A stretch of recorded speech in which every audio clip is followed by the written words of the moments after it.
For far too long, we as Indian cricket fans have been used to getting the Indian teams for various series or tournaments on social media, and then that's it. Radio silence, nothing thereafter. Thankfully, that wasn't really the case after India announced their squad for the ODI series that is upcoming, that will be taking place against Australia. The 3-match ODI series will, of course, be the final series that India play ahead of the ODI World Cup. But it's fair to say that this particular team selection has raised a lot of questions. One that, truth be told, were put to the chairman of selectors, Ajit Agarkar, during a press conference that was held right after the team was announced. And he did give a few interesting answers, albeit ones that were very much along the similar lines of what Rohit Sharma had said before him. But we thought we'd delve into what it is he said and look at some of the more interesting points. So without further ado, let's get straight to it. And let's first talk about one of the things that has been spoken about a lot: Ravichandran Ashwin's sudden inclusion into the team.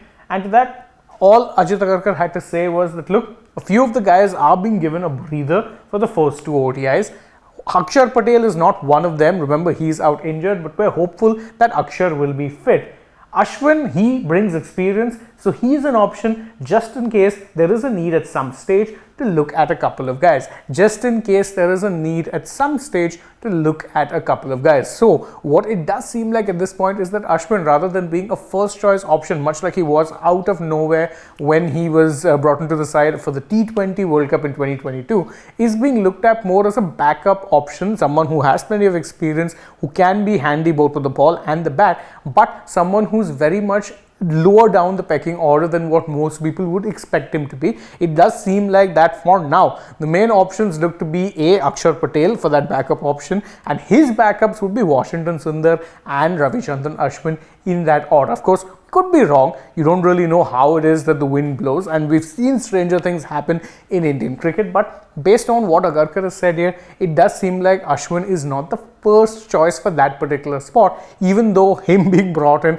usually does often mean that he ends up getting a good run of games. Whether or not he deserves it, that's a whole different matter altogether. But these were the only updates that he had to share with us, and one particularly interesting one he had was on the fact that, well, there is so much rotation going on, and again he expanded on that by saying that, look, at some stage guys need a physical as well as a mental break.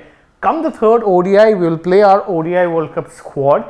And then he also pointed out another interesting reason where he said that if we didn't play so many games during the Asia Cup, we would not have rotated. Now, this last point stuck out to me a little bit, because when you look at the number of games that were there in the Asia Cup, you had 2 group games, you had 3 Super 4 games, and after that you had a final. There was 6 ODIs, and even there, by the way, you saw rotation done in a couple of matches. Well, not a couple of matches per se, one match, which was the Bangladesh match, and I mean the game against Pakistan, the first game against Pakistan, which was in the group stage, well, that was rained out. So you pretty much only had the bowlers, the batters play. The bowlers didn't really get much of a chance to do anything. So I'm not sure that last part of his argument holds up too much. I mean, truth be told, I think the best way to get match fit is to play more matches rather than rest and rotate at every given opportunity. Not denying the fact that it's important, but if you keep doing it, then you're robbing players of proper match fitness as well as momentum. But that's my thought on things. I'm not the chief selector, so really, what do I know about this? At least that's what most people would be thinking. But one very interesting update that he had to give us, and this had nothing to do with the rest and rotation, but it was on the fitness of a player who many people are, let's say, banking on for doing a good job in the ODI World Cup, Shreyas Iyer. What he's had to say about Iyer is that Shreyas Iyer got through his fitness programs just fine before the Asia Cup final. He was lucky his latest injury wasn't massive.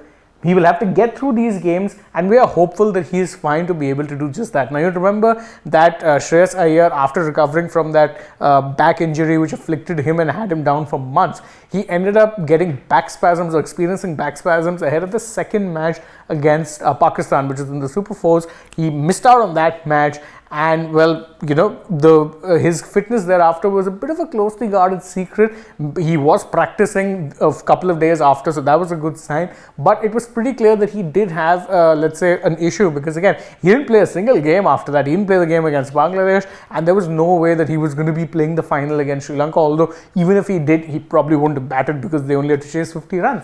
But that's a good thing that, his fitness, let's say the programs that he had to do came good before the World Cup final. Now everyone would be crossing their fingers and toes that he stays fit, because at this point he's had so many injury setbacks, it's not even funny. So you want him fit and firing. He's your best player of spin and someone who gives you good runs in that in the middle order, especially in the ODI format. So these were the interesting things that Agarkar had to say, and should be told, I did find myself agreeing with some of them, not so much with the others. But what are your thoughts on the entire matter? You can let us know that in the comments below, and don't forget to like this video, share it with your friends, subscribe to the channel, tap that bell icon, leave us a comment, follow us on Instagram, Twitter and Facebook. Don't forget to download the AajTak app, and if you're already on the channel, go right ahead and check out some other videos that we've done. For now though, from my side, it is bye-bye.